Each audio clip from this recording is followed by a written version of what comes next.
To my imaginationary love story world. ये surrogacy mother का part 14 है। चलिए स्टोरी को शुरू करते हैं। वांग जी जब विंग को ब्राइडल स्टाइल में कैरी करके आके बिठाता है, सारे घर वाले शौक कि भाई ये हमारा ही वांग जी है। मतलब जो वांग जी उमंगा को सीधे मुँह पूछता, सीधे मुँह क्या देखता भी नहीं है, वो विंग को ब्राइडल स्टाइल में कैरी करके लाके बिठा रहा है। बिठाने के बाद उसने विंग से पूछा तुम ठीक हो? तो ये सुनने के बाद विंग ने जस्ट अपना वो शौक से बाहर आया था, उसने अपना सर हाँ में हिलाया। तभी मैडम लानी ने कहा वांग जी मुझे एक्सप्लेनेशन चाहिए। तो वांग जी ने कहा मैं आपको लगता है मैं आपको दूंगा इन सब के बाद? और आपने क्या किया है, उसे डरा दिया होगा। तब वांग जी जो इनके घूम के बोला तुम ठीक हो, तुम डरे नहीं, इन्होंने कुछ किया नहीं। तभी लानी ने बोला हम उसके दुश्मन नहीं है वांग जी, हम उसे भला क्यों कुछ करेंगे। लानी ने कहा मैं तुम्हारी मॉम हूँ, तुम्हें लगता है मैं तुम्हारी मम्मी का काम करूँगा? तो वांग जी कुछ मतलब बाकी सारे भाड़ में गए। अभी उसके लिए विंग की प्रायोरिटी ज़्यादा थी, विंग उसकी प्रायोरिटी लिस्ट में टॉप पे आता था। अभी वो वांग जी विंग को बोल रहा था तुम ठीक हो ना, तुम्हें कोई प्रॉब्लम नहीं है ना?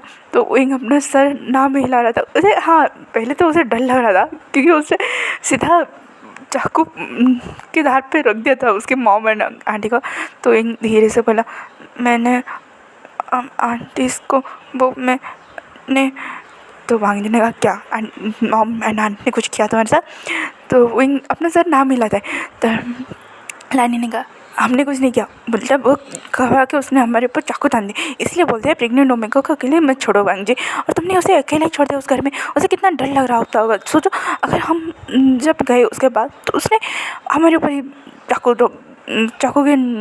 पॉइंट आउट कर दिया, मतलब वो कितना डरा हुआ उस घर अपार्टमेंट में। वांग जी सुन रहा था। वो विंग को बोला तुम डर गए थे? तो विंग कुछ नहीं बोला। तो वांग जी ने कहा आई एम सॉरी। ये सुनते ही घर वाले तो भाई आज पक्का कहीं पे ओले पड़ रहे होंगे, कहीं पे धरती फट गई होगी, कहीं पे सुनामी आ गई होगी, क्योंकि वांग जी ने सॉरी बोला। ये इम्पॉसिबल है। सोयांग और न्यूज़न में मैं इतनी दिन ना एक दूसरे को ताड़े जा रहे थे कि भाई क्या हुआ, मतलब क्या हुआ है कि वांग जी जो किसी को सॉरी झुकता नहीं है, वो किसी की विंग के लिए नील डाउन हो रहा है, इनके लिए सॉरी बोल रहे हैं। भाई ये हो क्या रहा है? तभी जेगुशन और लानकुरेन वांग जी को सिर्फ शौक में देख रहे थे। उन्हें लग रहा था नहीं ये माल एक्सचेंज हो गई, ये हमारा वांग जी है ही नहीं। सीचन का मैंगो बेबी का हाथ लिए एक दूसरे को देख रहे थे और कह रहे थे ये सच में हमारा वांग जी है, लिटरली ये हमारा ही वांग जी है। उन सबका रिएक्शन ऐसा था। मैडम ने एक गहरी सांस लेके बोल दिया वांग जी हमें तुमसे बात करनी है। तो वांग जी ने कहा मुझे आप सबसे कोई बात नहीं करनी है, और वैसे भी आपने जो किया है ना। तो विंग डर रहा था, वांग जी का गुस्सा पीक पे था, मतलब उसके चेहरे से क्या उसके आसपास भी कोई होगा ना तो उसे पता चल रहा था कि वो डेडली हो रहा जो होता है ना, कि किलिंग हो रहा कि बॉडी से निकलता है। और वांग जी तो डोमिनेट हाल हुआ था, उसे पता चल रहा था कि विंग को कि भाई वांग जी कितना गुस्से में है। विंग जो वांग जी का हाथ को पकड़ना चाहता था कि प्लीज़ शांत हो जाओ, प्लीज़ प्लीज़ प्लीज़ प्लीज़, उसके मन में यही चल रहा था, पर विंग कह ही नहीं सकता। और वांग जी गुस्सा कर रहा था। तभी मैडम ने कहा बहुत हो गया वांग जी, अब पूरी एक्सप्लेनेशन हमें चाहिए। तुमने एक प्रेग्नेंट ओमेगा को अकेले कैसे अपार्टमेंट में छोड़ दिया? हाँ हम इतने भी बुरे नहीं हैं कि हाँ तुम हमें आगे बता दे तो हम इतना बोलते तो नहीं, हाँ थोड़ा नाराज़ होते फिर बाद में एक्सेप्ट कर लेते हैं, कितना प्यारा बच्चा ही है। तो वांग जी ने कहा आप एक्सेप्ट कर लिया तो चलिए ठीक है, हो गया आपका, मैं इसे लेके जा रहा हूँ। तो मैडम ई ने कहा नहीं वो कहीं नहीं जाएगा, वो यहीं पे हमारे साथ जाएगा। तो वांग जी ने कहा बिल्कुल भी नहीं, क्योंकि भाई हाँ सोयांग न्यूज़न वांग जी को पता है, यहाँ तक कि विंग को पता है कि वो एक सैरोगेट मदर है। वो कैसे मतलब कैसे वो उस फैमिली में आज सनी लो बन के रह सकता है, उनके दिमाग में वो चल रहा था। और वांग जी उनकी सेफ्टी को लेके थोड़ा सा क्यूरियस हो गया था उस दिन से, मतलब हाँ कि विंग उसकी टॉप प्रायोरिटी में आता है, बाकी सब गया एक काम, एक सारी चीज़ भाड़ में गई उसके लिए। वो इस फीलिंग में इमोशन में मतलब कहते हैं ना आपकी फीलिंग्स आपके कंट्रोल में नहीं है, वैसी वाली सिचुएशन में था। और वांग जी को समझ में नहीं आ रहा था कि वो ये फीलिंग क्या है, वो ना ही किसी को बता पा रहा था, ना ही किसी से पूछ पा रहा था। भाई बंदे का ईगो जो बड़ा है, एक तो मेरा से भी ज़्यादा बड़ा है इस वांग जी का ईगो, इसलिए वो बस मिक्स फीलिंग के साथ वहीं पर खड़ा था। तभी लाइन नहीं ने कहा वांग जी देखो, तुम्हें हमसे प्रॉब्लम है, हमें समझ में आता है कि हाँ एक टाइम पे हमने तुम्हें बेबी प्रोटेक्शन मशीन समझ लिया था, घर वाले भी भाई इतनी ऑनेस्टी के साथ आंसर नहीं देना था, तुम तभी मैडम लाइनिंग करते। पर उस समय हालत कुछ अलग थे। भांजी चुप था, कुछ नहीं बोल रहा था, विंग सब सुन रहा था। अब कुछ हालत अलग है, और वैसे भी विंग यहाँ पे रह सकता है, तुम्हारा वाइफ है वो क्यों नहीं यहाँ पे रहेगा।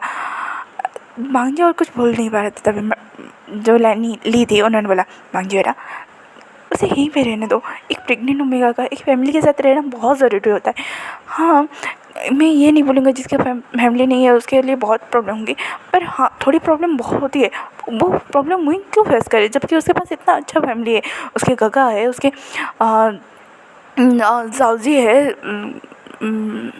एक छोटी सी बहन है, दो भाई है, मिंग्याओ है वो, और दो डैड्स है उसके लिए। वो क्यों इस सारी फैमिली जो क्राइसिस होते हैं जो प्रेगनेंट में घों को फेस करने पड़ते हैं वो क्यों फेस करें।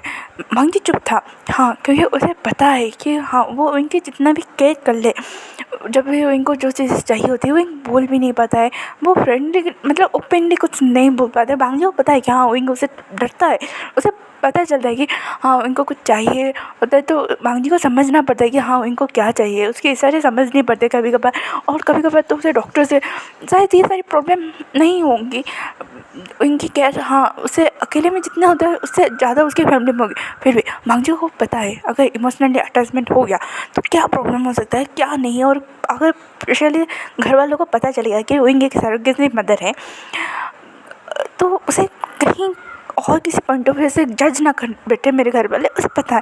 तो भांजी ना नहीं विंग यहाँ नहीं रहेगा, तो फिर मैडम इन या बस बहुत हो गया, मैंने तुम्हारी बहुत सारी बकवास सुन ली है भांजी, तुमने बचपन से लेकर जितनी भी परेशानी किया है मैंने सब कुछ माफ़ कर दिया, बड़े होने के बाद तो तुमने मेरे नाक में दम करके रखा था, मैंने उसे भी छोड़ दिया। जब शादी की बात आई तुमने कितने सारे ड्रामे किए, कितना कुछ किया, उसमें भी मैंने चुप रहा। अब विंग यहीं पर रहेगा, ये मेरा डिसीजन है, हर बार तुम्हारा डिसीजन नहीं चलेगा, अगर तुम डोमिनेट अलवाओ तो मैं तुम्हारी मॉम हूँ। मैडम ये बहुत ज़ोरों से चले, विंग डर गया, विंग फ्लिंच कर गया। विंग जब फ्लिंच करता है तो भांजी के पास जाते तो भांजी के हाथ पकड़ लेता है और कहता है प्लीज़ गुस्सा मत कीजिए प्लीज़। तो भांजी शांत हो गया था। घर वाले समझ रहे थे कि हाँ विंग का इफ़ेक्ट भांजी पे कुछ ज़्यादा ही है, क्योंकि हाँ विंग ने जैसे प्लीज़ बोला ना, भांजी काम पर एकदम स्वीट सा नेचर जो होता है ना, हाँ ओबियसली उसका कहते हैं हार्टलेस वाला साइड नहीं जाता है, पर बहुत शांत हो चुका था। तभी मैडम इन्हें विंग बेटा तुम यहीं पे रहोगे, इस गधे की बात सुनने की कोई ज़रूरत नहीं है। विंग बस बड़ी बड़ी आंखें कही कि मैडम यही को देख रहा था कि भाई कितने आसानी से उन्हें गधा बोल दिया।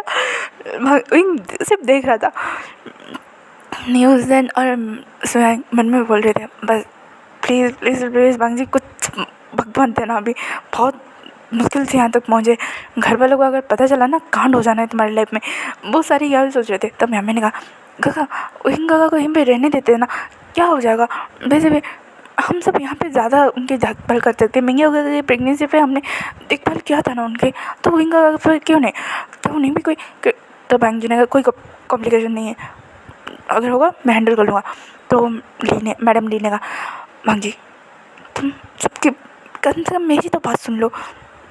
भांजी चुप हो गया, क्योंकि हाँ वो मैडम ली से थोड़ा ज़्यादा अटैच था, अपने मॉम से बहुत अटैचमेंट था, पर मैडम ली जो थी ना, जो कहते हैं ना एक आंट और निफ्यू का अलग ही रिश्ता होता है, तो भांजी का उनके साथ करे मतलब वो दोनों थे ना जो जिगरी आर्ट टाइप थे। हाँ भांजी कोल्ड आ रहा था, पर मैडम ली उसकी बातों को उसकी फीलिंग को समझ जाती थी, जितना मैडम ई नहीं समझ पाती थी उनसे कहीं ज़्यादा। तो मैडम ली ने कहा भांजी बेटा प्लीज़, तो भांजी ने कहा नहीं वो यहीं पे नहीं रहेगा। तभी मैं जगह जो ने कहा भांजी इनको यहीं पे रहने दो, उसे यहाँ पे रहने में क्या प्रॉब्लम है, हम हैं तुम हो, अगर तुम नहीं होगे तो पूरी फैमिली उसका टेक केयर करने में बहुत सक्षम है, तुम्हारी तो बिल्कुल भी ज़रूरत नहीं पड़ेगी। तो भांजी उन्हें घूर के दिखता है, तभी लहन से चंद बोलते हैं भांजी तुम इसलिए इतने दिनों से ऑफिस नहीं आ रहे थे। ये सुनते भाई घर वाले अलग ही शौक पड़े हुए हैं कि भाई ये ऑफिस भी नहीं जा रहा था। तो भांजी ने कुछ नहीं कहा। लहन से चंद कहा भांजी देखो तुम अच्छा ठीक है तुम 9 मंथ तक उसके टेक केयर कर लोगे, उसके बाद का क्या। तो विंग मन में सोचता है उसके बाद तो उन्हें ही अपने बेबी को संभालना होगा, मुझे नहीं। विंग कुछ नहीं बोल रहा था, वो खामोशी बोल रहा था। भांजी चुप खड़े वहाँ पे सारे फैमिली मेम्बर की बातें सुन रहा था। तभी मैडम मैंने कहा बस बहुत हो गया, तुम्हारी सारी बकवास मैंने सुन ली है, अब विंग में हमारे पास रहेगा।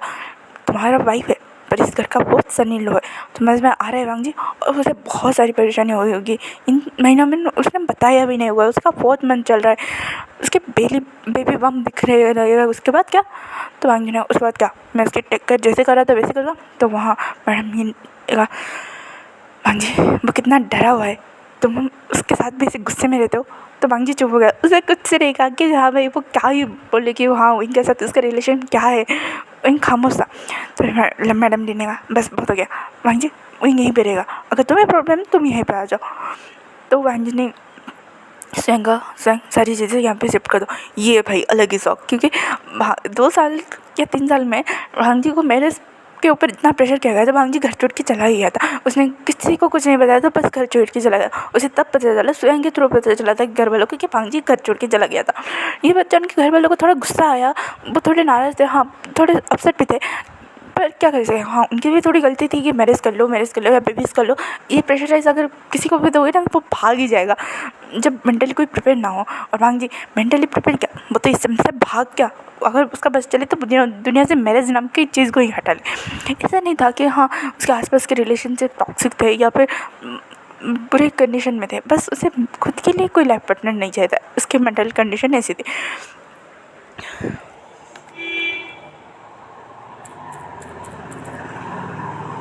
यहाँ तक कि कितने सारे ओमेगा ने उसके ऊपर डोरे डालने की कोशिश की है, उसके ड्रिंक्स सप्लाई करने की कोशिश की है, या उसके साथ बहुत सारे ड्रग्स उसे दिया गया है कि वो किसी के साथ इन्वॉल्व हो जाए। लेकिन वांग जी हर वक्त प्रिपेयर रहता था, उसने अपनी बॉडी को इतने अच्छे से कंट्रोल किया होता कि उसके साथ वो ड्रग्स काम करने पर भी वो स्टेट माइंड में डिसीजन ले सकता था। और जिष्णु ने उसके साथ वो सब किया है। आज तक वो ओमेगा के बारे में किसी को पता ही नहीं चला, कुछ गायब हो गए, कुछ मतलब होते हैं ना मेंटल असेसमेंट, इसके घर वालों को पता है कि भांग जी उनका क्या असर करता है। जब भांग जी किसी ओमेगा को अपनी वाइफ बोल रहा है, वो शादी कर चुका है, उसके बेबी होने वाला है, तो घर वाले बहुत ज़्यादा हैप्पी है। और इस हैप्पी मोमेंट को वो किसी से शेयर नहीं किया, क्या उससे दूर भी नहीं जाने देना चाहते थे। तो फिर मैडम इन्हें इनके पास आते बोला तुम ठीक हो ना, इन सब के लिए आई एम सॉरी बेबी। वो क्या ना, इस उल्लू के पट्टे को ना कुछ समझ में ही नहीं आया था, विंग बस मैडम इनको शौक में देखे जा रहा था, भांग जी कुछ से नहीं बोल रहा था। तो विंग ने समझा कि नहीं, ये जितना भी रूड है, एरोगेंट है, हार्टलेस है, क्रूल है, मतलब जितना भी डार्क है, वो सिर्फ बाहर के लिए है, घर वालों के लिए भी है, पर इतना ज़्यादा नहीं है जितना एक लुक से किसी को खाने वाले हो, वो लुक घर वालों के लिए नहीं है। वो इनको पता चल रहा था, वो सोच रहा था कि चलो ये घर वालों के साथ थोड़ा सा जेन्युइन है, इसलिए इन्होंने कहा लेकिन कुछ बोल नहीं पा रहा था। तो फिर मैडम ली ने कहा इसने क्या तुम्हें धमकाया है या फिर ज़बरदस्ती शादी की है, क्योंकि तुम इतने प्यारे हो, तुम्हें सच में गधा पसंद आ रहा था। मैंने घर वाले अब वो इनके साथ बातें करने पर लगे पड़े थे। तो लान जी को जी ने बचा, विंग बेटा तुम बता सकते हो अगर इसने तुम्हारे साथ कोई ज़बरदस्ती किया है, मैं वादा करता हूँ इसके घर से क्या है, पूरी कंपनी से बेदखल करो। तो वांग जी भी लाइक वो कंपनी मेरा ही है। तो ये सुनने के बाद वांग जी का रिएक्शन जैसे लैंड करें समझ गया। तो लैंड करें ने कहा बोल मत वांग जी, वो हम कंपनी पहले गागा का था। ये सुनने के बाद वांग जी कुछ नहीं बोल रहा था, वांग जी वहाँ पे बैठ चुका था, वो अपने फैमिली के ड्रामा अब देखने के लिए तैयार था। तो फिर स्वयं न्यूज़न और म्यामा उसके पास आते बोले, वांग जी ने कहा म्यामा तुम्हारी तो क्या नहीं, तो अपने स्टडी रूम में जो कैमरा लगाया था मैंने नादा नहीं समझ के छोड़ दिया था, तो मेरा ऐसा भांडा फोड़ोगे मुझे उम्मीद नहीं था। तुम्हारी तो पॉकेट मनी और क्रेडिट कार्ड सारे बंद। तो मैम ने कहा गो मैं सच बोल रहा हूँ, मैंने ऐसा कुछ नहीं किया है, बस घर वालों को अपने आप पता चला है। और आप मेरी क्रेडिट कार्ड बंद करा दोगे तो क्या होगा, अब मैं न्यूज़न की वाइफ हूँ, उसकी ओमेगा वाइफ हूँ, उसके होने वाली बेबी की मदर हूँ। तो भांग जी न्यूज़न को देखने लगा। तो न्यूज़न का भांग जी मेरे ओमेगा को डराओ मत, वो प्रेग्नेंट है। तो भांग जी कुछ नहीं बोला। तभी स्वयं ना भांग जी सच बता रहा हूँ ये हमारी गलती नहीं है, हमें तो बंदूक के नोक पे यहाँ पे रखा गया था। तो न्यूज़न में और स्वयं अपने सर हाँ मिला है। भांग जी कुछ नहीं बोला, वो बस देख रहा था। फिर लांसी चंद ने उनके सर पे हाथ रखते हुए बोला तुम ठीक हो ना। अरे सच में अगर वांग जी ने तुम्हें थोड़ा सा भी डराया है ना तुम मुझे बता सकते हो।